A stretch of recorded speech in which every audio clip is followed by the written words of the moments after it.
Welcome to the Slop Farm. Enjoy the video. In this video, I will show how to make pasta noodles.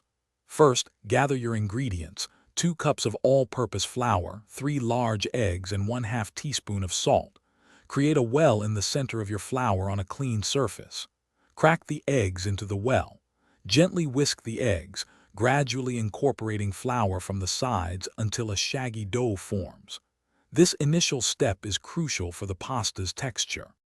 Now it's time to knead the dough. Flour your hands and work surface lightly. Knead the dough vigorously for 8 to 10 minutes. Push it away with the heel of your hand, then fold it back. You'll notice the dough transforming, becoming smooth, elastic, and less sticky. This develops the gluten, giving your pasta its characteristic chewiness. After kneading, wrap the dough tightly and let it rest for 30 minutes. After resting, unwrap your dough and divide it into 2 or 3 manageable pieces. Lightly flour your work surface and a rolling pin. Roll each piece of dough as thinly as possible, aiming for about 1/16 of an inch thick. You should almost be able to see through it. Then, fold the dough and cut it into your preferred noodle shape, like fettuccine or spaghetti. Ensure consistent width for even cooking.